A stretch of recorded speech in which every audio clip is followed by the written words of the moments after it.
2017년 문학과 사회 신인문학상 신작시 의자 밑에서 듣는다. 윤은성. 아직 아무 일도 일어나지 않았다. 악수하는 두 마리의 코끼리를 본다거나 검은 승용차가 집 앞에 도착한다거나 손을 귀처럼 떨군다. 물방울마다 창문이 비친다. 투명은 어디에든 차 있는가? 창문은 아귀가 맞지 않는 종인가? 이런 창밖을 기억한다. 볕이 지글거리는 남자가 걷어찬 푸른 의자 같고 의자의 주인인 노인의 다리 같고 그녀가 내다 놓은 마른 선인장 같은 골목을 돌아 나가는 고양이의 얼룩 같은 그런 뺨을 기억한다.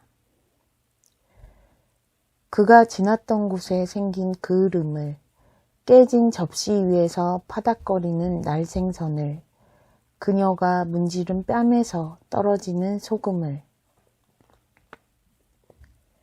의자가 다시 접착되는 순서에 상관없이, 해약하는 계약들의 종류에 상관없이 하루 중 한순간은 기대어 손을 편다.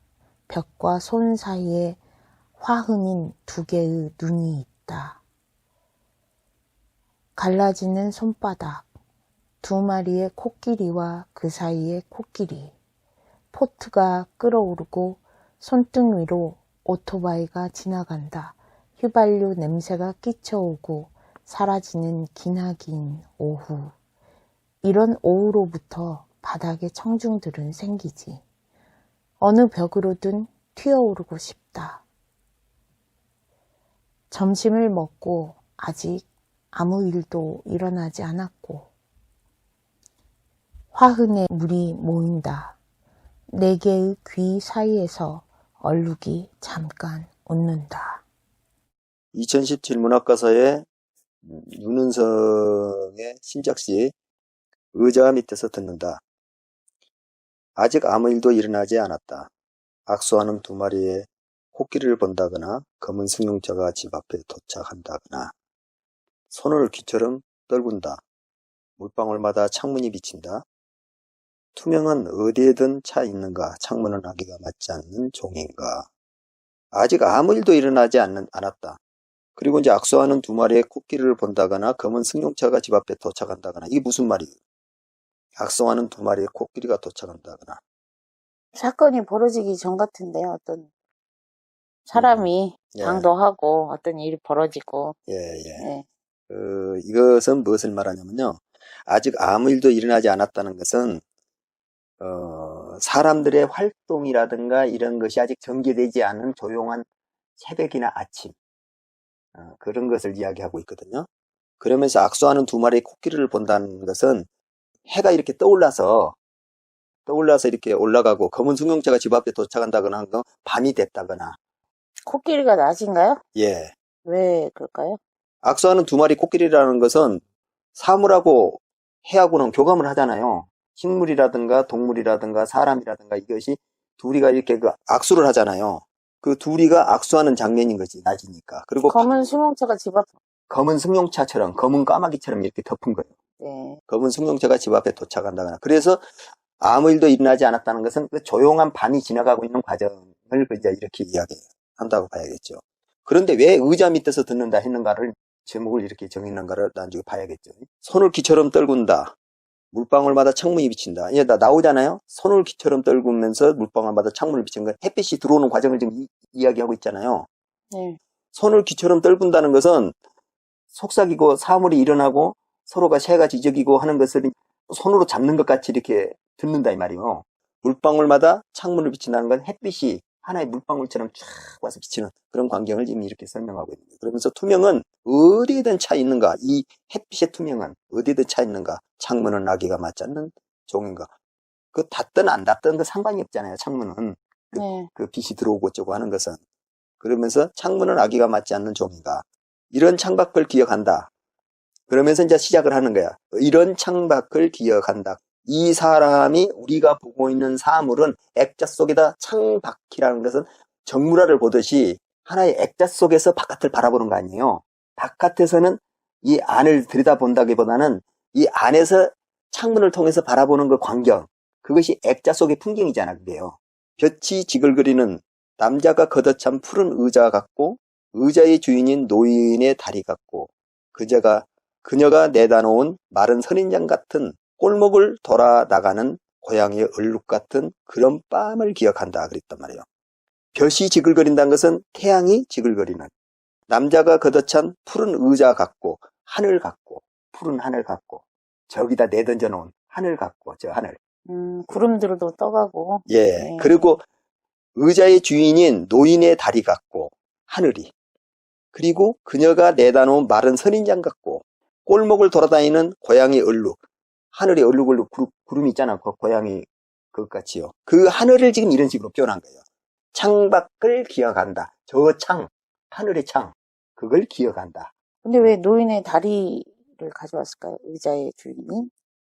의자의 주인인 노인의 다리 같고, 의자의 주인이라고 그러면은 노인의 다리라는 것은 네 발을 이렇게 해놓은 것이 의자잖아요, 이게. 네. 여기에가 지금 의자 밑에서 듣는다는 것이 우리가 저 하늘이 하나의 의자인 거예요, 의자.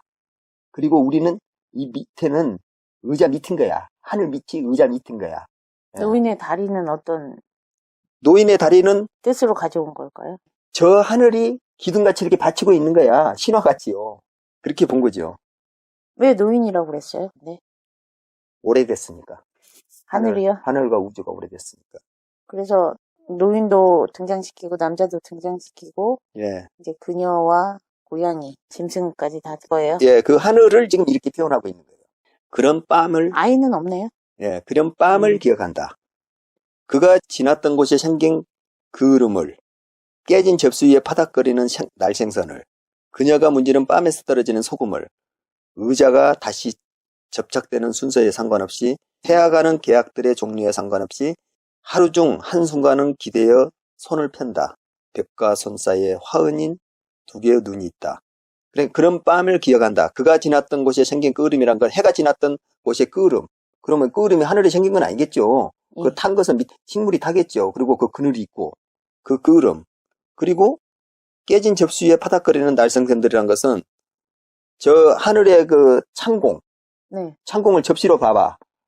거기서 파닥거리는 그 구름이라든가 여러 가지 그 날생선같이 그 파닥거리는 그거요. 아니면 바다 위에서 그 파닥거린다든지. 그것을 지금 이렇게 지금 이야기한 거고. 그녀가 문지른 밤에서 떨어진 소금이란 것은 빗방울 같은데? 빗방울 같기도 하고 네. 소금이라고 했으니까 실제로는 사람들이 흘리는 땀이라든가 뭐 이런 것도 됐죠. 거기서 소금기 있는 것이 될 수도 있고요. 그녀가 문지른 밤에서 떨어지는 소금을. 오박 같기도 하고. 예. 그러면 눈이잖아, 이건. 예. 그런 이미지도 이 안에가 있다. 하늘의 창을 보고 지금 이렇게 쓰고 있는 거란 말이죠, 이게요. 이 시가 전체적으로 보면은. 의자가 다시 접착되는 순서에 상관없이, 의자가 접착됐다는 것은 의자가 이렇게 피면은 활동을 하고 의자가 들어가 버리면은 활동을 안 하는 거잖아요. 낮을 이야기하고 있는 거예요, 의자라는 것은. 그러면서 해약하는 계약들의 종류에 상관없어요. 낮에는 계약도 하고 해약도 하고 막 활동이 일어나는 시기잖아요. 그러면은 이것들이 계약을 했다는 건 뭐예요? 해가 떠서 펼쳤다. 많은 식물들이 자라면서 자기의 계약을 하고 있는 거야. 자기가 살아가는 계약과 계획을 지금 진행해 나가고 있는 거예요. 식물은 식물대로 열매를 맺기 위해서 해나가고 있고, 사람은 사람대로의 활동력을 갖고 해나가고 있고, 동물은 동물대로 열심히 물을 먹고 풀을 베먹어가면서 자기가 설정해 놓은 계약처럼 움직이고 있는 거예요. 이것이 생활을. 해약하는 계약들의 종류와 상관없이, 해약이란 건 뭐 계약이 끝난 거에 죽었겠죠. 낮에는 산소를 내뿜고. 예. 계약으로 이제 계속 연결돼서 나가는 거잖아. 그래서 낮과 밤의 관계를 이렇게 쓰고 있다는 거예요. 역을 보면은. 역전되고 되는 계약들. 예. 그래서 이 말이 낮과 밤의 관계를 설명하고 있기 때문에 의자 밑에서 듣는다. 이 말은 우리는 의자 밑에, 저 천공 위에 있는 이 의자 밑에서 듣고 있는다. 이런 이야기가 될 수가 있는 거예요. 여기서. 하루 중 한순간은 기대어 손을 편다. 하루 중 한순간이란 것은 낮이겠죠? 벽과 손 사이에 화은인 두 개의 눈이 있다. 벽과 손 사이에. 아니, 이게 기대어 손을 편다는 게 어떤 오전과 오후가 바뀌는 예. 그런 12시? 예, 0시? 그렇죠. 뭐 그런 느낌이 있어요. 예, 네. 오전과 오후. 그렇죠. 그러면서 벽과 손 사이에 화은인 두 개의 눈이 있다는 것은 그 오전과 오후의 그 벽을 뚫고 네. 이렇게 넘어가잖아요. 날이 또 바뀌고. 오전에는 그냥 그 굉장히 강렬한 햇빛이 왔다가 오후에는 쓱 죽듯이 이 넘어가잖아요. 그 두 개의 화은이 있단 말이지. 이것이 두 개의 눈이 있는 거야. 그러니까 오전과 오후로. 해와 별, 뭐, 해와 달 이런 식으로도 생각해 보시고. 그렇게도 돼 있는데 여기서 또 두 개의 화은이란 것은 화은인 두 개의 눈이 있다는 것은 오전과 오후인 것 같아요. 왜냐하면 네. 오전의 해와 오후의 해가 틀리니까. 예. 예. 오전에는 막 비춰주다가 오후 되면 해로서 그 두 개의 눈이군요. 예. 달이라고 생각했는데 그게 아니고 해의 쌍둥이인 달이라고 생각했는데 화은이니까 낮에 해, 밤에 달 이렇게 생각했는데 예. 화흔이어서 그냥 해로 보고 오전과 오후의 해. 예, 그게 각자 예. 틀리니까 예. 두 개의 눈같이 이것은 밤에 그 달과 해라고 봐야 되는 게 아니고 화은이니까 아주 뜨거운 그 손을 대인 것 같은 오전에 그 비치는 해하고 오후에 비치는 해하고의 그 차이. 석양의 해일 수도 있고. 그렇죠.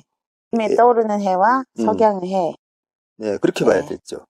그 갈라지는 손바닥, 두 마리 코끼리와 그 사이의 코끼리, 포트가 끓어오르고 손등위로 오토바이가 지나간다. 휘발유 냄새가 끼쳐오고 사라지는 기나긴 오후. 그랬잖아요. 네. 갈라지는 손바닥은 오전과 오후가 이제 갈라지잖아요. 이렇게. 네. 그 두 마리 코끼리와 그 사이의 코끼리라잖아요. 이 두 마리 코끼리라는 건 결국 뭐예요? 오전과 오전 코끼리, 오후 코끼리, 그러니까 이 큰 코끼리가 지금 지나가고 있는 거야, 이게. 그런데 포트가 끓어오르고 그랬단 말이에요, 포트가. 시침, 분침, 예. 초침. 예. 그 사이에 코끼리. 예. 사이사이에 또 시간들이 나눠지잖아요. 예, 예, 예. 예. 그러면서. 그 사이사이에 1분이 지날 때 시침이 60번 움직여서 끌어오르듯이 예. 밀어 올리잖아요.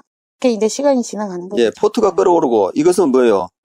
포트가 끓어올랐다는 것은 저 위에 태양에 포트가 끓어오르고, 한 정오니까. 네. 손등이로 오토바이가 지나간다. 휘발유 냄새가 끼쳐오고 사라지는 기나긴 오후. 손등이로 오토바이가 지나갔다는 것은 그 오전이 지나갔다는 거 아니에요? 네. 그 하늘에 해가 오토바이를 타고 오전까지 갔다 가보는 거야. 그리고 휘발유 냄새가 이제 끼쳐왔다는 것은 지나갔으니까 오전에 휘발유 냄새가 이제 끝난 거죠. 차가 지나갔다고 했으니까.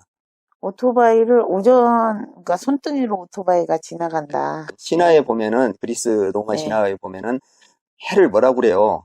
사름 마차로 표현하잖아요. 네. 그걸 운전한다고 그러잖아요. 네. 그 누구예요? 그 이름이 잘 모르겠는데 갑자기 생각이 안 나네. 태양이 신 헬리오스가 태양 마차를 몰고 가기 때문에 해가 뜨고 진다고. 그러니까 여기 손등이로 오토바이가 지나간다. 휘발유 냄새가 끼쳐오고 사라지는 기나긴 오후. 이건 그리스 로마 신화 보면은 하루 해가 가는 것이 헬리오스라는 그 태양의 신이 태양 마차를 끌고 이렇게 하루를 이렇게 간다고 하는 거하고 똑같은 거란 말이에요. 이게 오토바이가 지나간다는 그 말은 이게 네. 차가 지나간 거나 똑같은 거야. 태양 마차가 지금의 그 오토바이나 자동차는 옛날에 뭐 마차나 똑같은 거니까요. 그래서 이 태양의 신이 하루를 이렇게 이제 하는데 누구요? 그 아들 그 파이톤? 예. 파이톤이 한번 그 몰아보겠다고 그 해가지고 그걸 잘못 몰아가지고 뭐 지상이가 온통 그 불바다가 됐던 거 아니에요. 예. 그러니까 그 불바다가 됐다는 말은 뭐 말이냐면 가뭄이 들었다는 말이거든요. 비도 안 오고 이렇게 엉망이 됐다는 말이에요. 그러니까 그 땅의 선이 누구예요? 그거에 데메테르 아니에요. 데메테르. 데메테르가 제발 좀 저것 좀 진정해달라고 이 곡식을 생산하고 이렇게 하고 먹여 살려야 되잖아요. 땅의 여신인 데메테르는. 네. 그걸 좀 멈추게 해달라고 그랬고 그렇게 멈춰서 데메테르가 이 풍요를 갖다가 이렇게 나눠줘야지 이 세상이 전부가 작물이 자라면서 먹고 사는 거 아니야. 예. 그래서 그때 뭐 이렇게 떨어져 갖고 그 태양 그것이 뭐 떨어져서 잘못된 것이 뭐 사막이라고 이렇게 이야기를 하잖아요. 예, 그리스 로마 시나 보면. 그래서 그 오토바이가 지나간다. 휘발유 냄새가 끼쳐오고 사라지는 기나긴 오후 이러잖아요. 그러면서 이제 그 오후가 이제 쫙 사라져가는 광경을 이제 이렇게 태양이 이렇게 포트가 끌어오른다. 포트가 끌어오른다는 것이 태양이 끌어오는다. 코끼리란 것을 앞전에 두 마리 코끼리를 본다거나 악수하는 두 마리 코끼리를 본다거나 하는 말 자체가 코끼리가 결국은 뭐냐? 태양이다. 이런 이야기도 되지 않을지요. 네. 예, 오전과 오후. 네. 오전과 오후가 악수한다. 뭐 이런 네. 이런 뜻이란 말이에요. 그 두 마리 코끼리 앞에가 이제 악수한다고 돼 있으니까 그러면서 이런 오후로부터 바닥에 청중들은 생기지. 어느 벽으로든 튀어오르고 싶다. 막 뛰쳐나가고 싶다 그 말 아니에요. 오후로부터 바닥에 청중들은 생기고 웅성웅성 이제 집 밖으로 이제 나오잖아. 오후가 되면 이제 실컷 잠자고 오전 놀고 그런 사람도 나오고 아침에 일찍 출근해갖고 이런 사람도 있고 이제 그런 거죠. 점심을 먹고 아직 아무 일도 일어나지 않았고 그것은 뭐예요? 점심 먹고도 태양에는 아무 일도 일어나지 않았고 그냥 일어난 것은 사람들한테만 일어난 일들이지. 식물하고 작물. 아직 야행성 동물이 움직이기에는 한참 멀었죠. 잠잠하고 하은에 물이 모인다. 네 개의 귀 사이에서 얼룩이 잠깐 웃는다. 무슨 말일까? 하은에 물이 모인다. 네 개의 귀 사이에서 얼룩이 잠깐 웃는다. 화은에 물이 모인다는 것은 화은이란 건 뭐예요? 이게 태양이고 그걸 햇빛을 쬐고 있는 그 뜨거운 그 태양 같은 거잖아요. 거기에 물이 모인다는 것은 구름이 모인다는 뜻이겠죠. 구름, 물, 비가 내린다는 뜻인지. 그래서 네 개의 귀 사이에서 네 개의 귀라는 것은 동서남북 아니겠어요? 네. 세상의 동서남북. 의자 밑에서 듣는다는 게 동서남북, 의자 밑에, 우리 지구 안에 이 말이 되는 거예요. 그래서 이 제목은. 그래서 네 개의 귀 사이에서 얼룩이 잠깐 웃는다. 비가 떨어지고 난 뒤에 바닥에 이렇게 떨어져 갖고 있는 얼룩이 잠깐 웃는다. 아니면 아직 비가 안 왔다면 하늘에 얼룩이 이렇게 깨끗하던 창공에 얼룩이 이렇게 구름이 모이기 시작해갖고 이거 이제 가리기 시작한데 그 뜨거운 오후의 태양을 가리기 시작했다. 이런 말도 되는 거죠. 구름들이 모이는 거기에서 이제 해를 잠깐 가리고서 쉰다. 이런 뜻도 되고 동식물이 이렇게 빗방울을 받고서 잠깐 휴식을 취하는 가뭄을 해가를 해소하는 의미도 있고 그렇네요. 그래서 의자 밑에서 듣는다는 것을 저는 이렇게 바닥에 어떤 의자 있잖아요. 의자라든가 접촉되는 사물들 그 진공 속에서 듣고 있는 공간이라든가 어떤 시선의 이미지로 그러니까 우리가 쓰고 있는 의자라고 생각한다면은 네. 협소해가지고 이 시 자체가 해석이 안 돼요. 갈라지는 손바닥 이런데 그게 이제 우리가 시간을 얘기했을까 그러면서 이제 여기를 시간으로 더 확장해야 될 필요성이 있더라고요. 이 부분. 그 중간에 가면은 그가 지났던 곳에 생긴 그 흐름 있잖아요. 예. 그 흐름이란 것이 그 그늘이라든가 그 해가 지나가면서 지나갔던 흔적들 아니에요.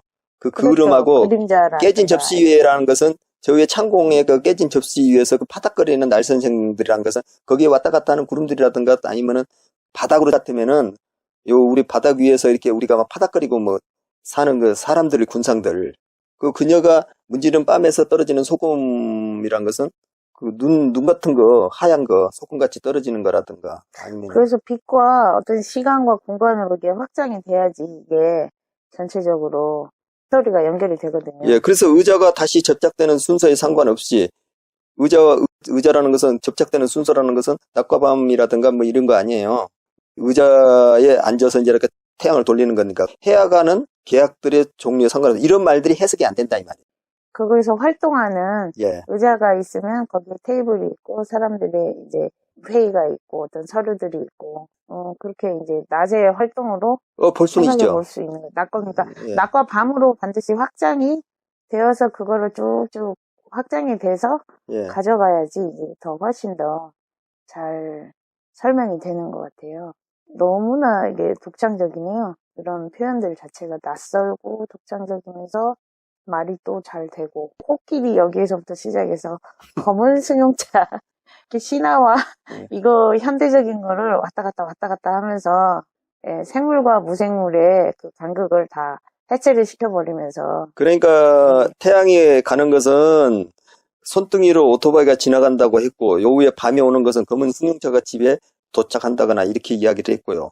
그 하늘을 갖다가 표현하기는 이런 창밖을 기억한다. 창밖이란 건 저 위에 하늘의 창 같은 거라든가 우리가 그 액자 안에서 보는 창 이것을 지금 이야기하는데 별이 지글거리는 이 태양을 말하는 거잖아요. 그 다음에 남자가 걷어찬 푸른 의자, 푸른 창공 그게 이제 하늘이라는 뜻이에요. 그리고 여기 그 힌트가 나오잖아요. 그리고 의자의 주인인 노인의 다리 같고 흐물흐물한 아주 오래도록 있었던 오래 산, 예. 저 우주의 최고의 그 주인같이 있는 어떤 절대자의 존재같이 살아갖고 있었던 그 노인의 다리 같고, 그녀가 내다 놓은 마른 선인장 같은, 그녀가 필요 없어서 그냥 갖다 버려뿐 선인장 같은 가시같이 이렇게 뚝뚝뚝뚝뚝뚝뚝 있잖아요. 그 선인장 가시가. 예, 그 가시가 있는데 말라 비틀어진 가시 같으면 더 날카롭는데 밤이 되면 그 가시, 그 별빛이 이렇게 가시처럼 툭툭툭툭툭툭 꽂혀져 갖고 있잖아요. 그거가. 아주, 예, 그 밤을 이야기하는 거야. 그녀가 내다 놓은 마른 선인장 같은 건 밤을 이야기하고, 별같이 이렇게 툭툭툭툭 하고 그 가시처럼 쏟아져 나와 있는 별들의 그 빛이 쫙 비치면서 하나의 그 가시가 꽂힌 것 같잖아요, 전부 다.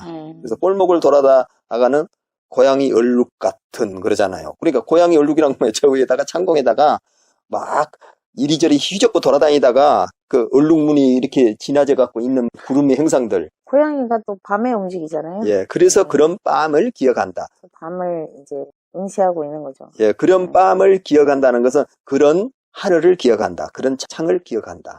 하늘의 창공을 기억한다. 이런 말이 되는 거죠. 그래서 이 시를 보면 상당히 낯설면서 굉장히 충격적인 언어로서 이걸 갖다 구성을 했다. 근데 이런 부분은 참 또 의문이 생겨요. 이런 오후로부터 바닥에 청중들은 생기지. 여기에서 굉장한 기대감이 막 표출이 되거든요. 다른 예, 무늬들. 다른 무늬들, 다른 일상들, 다른 기대들. 그 움직임. 그거를 갖다가 어느 벽으로든 튀어오르고 싶다.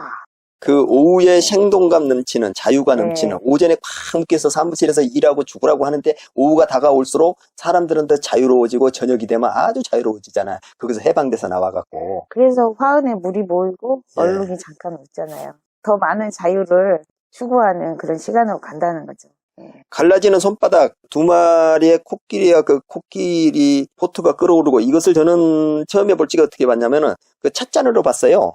아, 그렇죠. 이 찻잔에 보면은 그 찻잔 옆에, 시끄럽죠. 찻잔 옆에 예. 보면은 찻잔 옆에가 그 코끼리 고리, 귀같이 고리. 이렇게 고리가 예. 코끼리 귀같이 나와 있고, 턱걸이 이게 같이 사람이 있고. 귀 같잖아요. 맞아요. 그걸 사람이 손잡이로 딱 잡으면 이것도 그 고리면서 그 두 개가 만나면서 똑같이 그렇게 되잖아요. 그래서 이거 차를 마시는 형상인가 그렇게도 봤었어요. 이걸 잠깐 저는 시계 그 시침, 분침, 초침이 그 사이사이에서 계속 갈라지면서 이렇게 모아졌다가 갈라지고 거기서 어떤 시간의 흐름 두 마리 코끼리 그렇죠. 생각했거든요. 포트가 근데 의자 밑에서 듣는다 해서 코끼리가 몇 번 등장하잖아요. 코끼리가 불교 경전이나 신화 같은 데 보면은 나오잖아요. 뭐 세상을 바치는 기둥이라든가 지혜의 신을 상징한다든가 예지력이 굉장히 좋은 동물 또는 뭐 재물을 부르는 상징 같은 게 있잖아요. 근데 이제 이 시에서 그런 코끼리 이미지가 오전과 오후의 어떤 하늘에 있는 구름의 여러 가지 형상인데 그게 이제 서로 뭉치고 헤어지고 이렇게 시간과 공간의 흐름이 같이 이제 흘러가는 그런 모습인 것 같아요. 그래서 코끼리가 여기서 또 어떤 신화적인 이미지로 보이기도 하는 것 같아요. 동양 신화에서도요. 네. 그 천지창조를 한 거 방구신화라는 것이 나오는데 중국 신화에서는 이제 도교에서 그걸 갖다가 이제 많이 주장을 해요. 그런데 양나라 때 그 인방이라는 사람이 쓴 그 수리기라는 그런 책인데 그쪽에가 이와 유사한 그 이야기가 나와요. 그게 뭐라고 이제 대체로 나오냐면 천지가 생성될 때 우주가 커다란 달걀 같은 모양이었는데 이게 혼돈 상태야. 그래갖고 그 방구가 이렇게 커다란 계란 속에서 쭉 잠만 푹 자고 있다가 동양에서는 그 18,000년, 36,000년 이런 식으로 그걸 시를 쓰거든요. 18,000년 후에 이제 깨어났어. 그래갖고 깊은 잠에서 깨어난 방구가 이제 전체가 이제 암흑 상태이니까 거대한 손바닥으로 이제 암흑을 내리쳐갖고 갈라져요. 커다란 계란을 이제 깼으니까 암흑이 빛과 암흑으로 갈라진 거죠. 양쪽으로. 그 성경에서 나오는 그 천지창조 같이 된 거잖아, 이게요. 그래서 그 빛을 깨트려버려갖고, 계란을 깨트려갖고, 천지창조가 암흑에서, 혼돈에서 질서로 이제 나타난단 말이에요. 그래서 1000만 년 동안 이렇게 쭉 가다가, 혼돈과 암흑이 계속 치다가, 그 다음에 천천히 커간 거야, 방구가. 커갖고, 하늘하고 땅이, 키가 커가니까 하늘하고 땅하고가 이 갈라지기 시작한 거지, 이제 점점.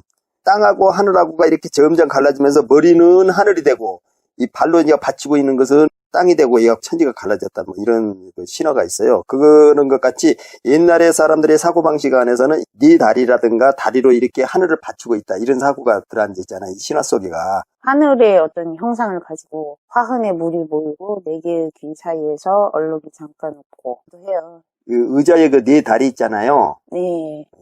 세상을 바치는 내 기둥. 예, 그렇게도 볼 수가 있다는 거죠. 동서남북을 받치고 네. 있는. 그래서 의자 밑에서 듣는다. 우리는 저 위에 하늘의 어떤 의자로서의 그 권한이 있는 신적인 존재 밑에서의 우리는 그리고 그걸 운행하고 있는 태양.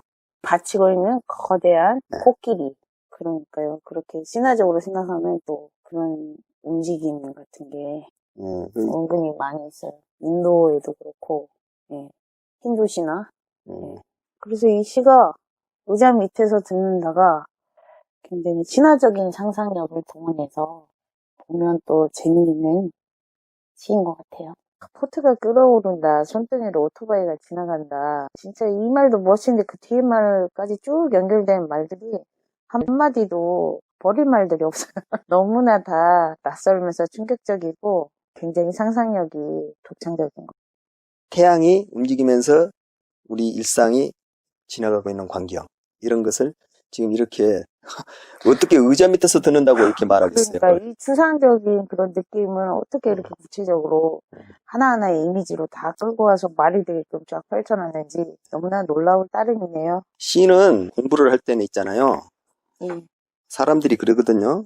이게 막 서리법이네, 은유법이네, 무슨 무음법이네 하고 이것은 지금 도치네 이런 그것을 하면 안 돼요. 왜 그러냐면은 그것은 시의 맛을 가장 떨어뜨리는 거야. 그게 기능적인 접근이죠. 그게 바로 무화시키는 거예요. 목적을 아래 그냥 종속시키는 거고 그런 식의 어떤 창작을 배우고 시를 배우고 그거는 필요가 없는 것들이에요. 예, 그래서 시를 한 편 이해하는 것을 그런 식으로 그 분석을 해버리면 시의 맛을 다 떨어뜨리는 거야. 그것은 수학적인 계산법에 의한 어떤 규정에다 놔놓고 시를 분석한다는 것 자체가 굉장히 시를 모독하는 거예요. 그건.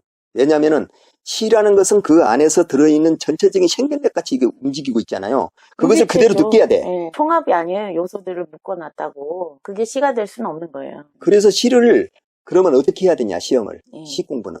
저 같으면 이렇게 하겠어요. 300편을 다 외우게끔, 중요한 시를 300편을 외우게끔 해갖고, 그냥 시 제목하고 시인의 이름만 해갖고, 그 중에서 10개를 써라. 왜 왔는가? 그러면 최소한 100개는 외울 거 아니에요. 그래서 그걸 스스로가 자기 몸에 체득화 되게끔 그 시를 아는 것이 더 중요하지. 법이네, 뭐 비유법이네, 뭐 서리법이네, 그리고 이건 은유가 어떻네, 뭐 비유가 어떻네, 그거 한번 해봐야 아무 소용도 없는 거야, 그거. 아인슈타인이 그랬던가요? 그 말을 했어요. 배움이란 모든 것을 다 잊어버린 뒤에 앙금처럼 남은 거. 굉장히 중요한 말이에요, 그거요. 예, 그게 알미다, 배움이다. 그러니까 책을 천권 만권을 다 읽고 나서 앙금처럼 그 부분 한 덩어리가 남아서 나머지 어떤 것을 볼 때 그것이 종합적으로 봤던 그 앙금들이 와서 하나로 뭉쳐져서 그 봐지는 거. 살아 움직여서 키처럼 작동하는 거. 예. 그게 배움, 알미. 그거의 알미예요, 진짜로. 예, 그것이 아주 중요한 말을 하신 거예요. 네.